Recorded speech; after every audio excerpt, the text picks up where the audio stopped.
ನೋಡ್ರಿ ನಿಮ್ಮಪ್ಪನ ಕಾಲಾಗ ನಿಮ್ಗ ಸಾಕಾಗ್ ಹೋಗ್ಬಿಟ್ಟದ.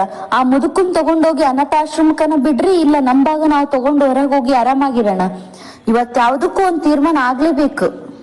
ಅಣ್ಣ ನಿಮ್ ಸೊಸೆದ ಕಿರಿಕಿರಿ ಬಾಳ ಇದ್ದಂಗ ಅದ ಬಿಡಣ್ಣ. ಮಗನೇ ಬಾರಪ್ಪ ಇಲ್ಲಿ. ಹೇಳಪ್ಪ.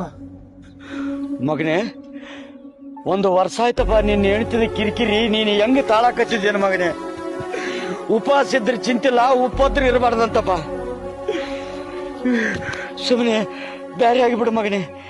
ಯಾಕಂದ್ರೆ ಹಿಂದಕ್ಕ ನಮ್ಮ ತಾತ ಮುತ್ತಾತನವರು ನಮ್ಮ ಮನೆಗ 2 ಒಲೆ ಉರಿದಿದ್ದಿಲ್ಲ ಅಂತ ನಾನು ಇಷ್ಟು ದಿನ ನಿನ್ನ ಗೊಳಾಡಿಸಿದೆ ಮಗನೇ.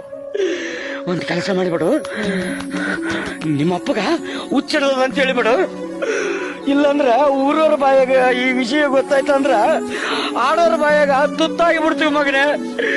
ನಿಮ್ಮಪ್ಪ ಹುಚ್ಚಿಡೋದು ಅಂತ ಹೇಳಿಬಿಡು. ನಾನು ಹುಚ್ಚಿಡೋದು 8 ದಿನ ತಿರುಗಾಡಿ